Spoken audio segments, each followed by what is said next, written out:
გურჯაანის რაიონის სოფელ კოლახში გარდაცვლილი 10 თვის ბარბარე რაფალიანცის ოჯახის წევრები პოლიციის მხრიდან ზეწოლაზე საუბრობენ. ბავშვის ბებიის და დეიდის განცხადებით დღემდე არ დაუკითხავთ მათ მიერ დასახელებული პირები.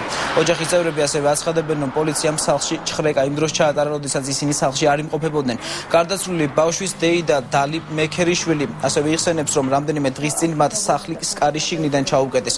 ამ ქმედების მიზნად კი ოჯახის დაშინებას ასახელებს. პოლიციას კი დალი მექერიშვილი ზეწოლაში ადანაშაულებს და აცხადებს, რომ სამართალდამცველები ჩვენების შეცვლას ითხოვდნენ. 10 თვის ბარბარე რაფალიანცი 30 სექტემბერს სოფელ კოლახში ქვევრში გარდაცვლილი იპოვეს.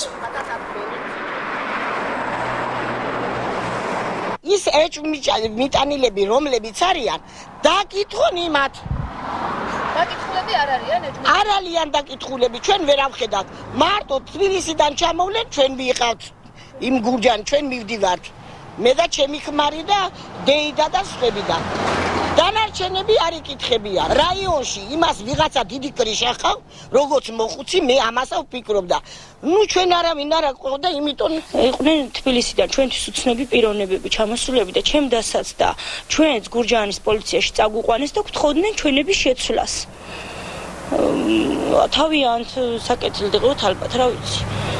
ჩვენ რაც იყო სინამდვილეში ის ვთქვით, რაც არ ყოფილა იმას როგორ ვიტყოდით, არ შევცვალეთ ჩვენება. და იმის შემდეგ მოხდა ეს ჩვენი კარების აფიცრვა. შეგვაშინეს, არც გავჩუმდებით, როგორ უნდა გავჩირეთ. დღემდე არ არიან დაკითხულები ჩვენს მიერ დასახელებული ეჭვმიტანილები.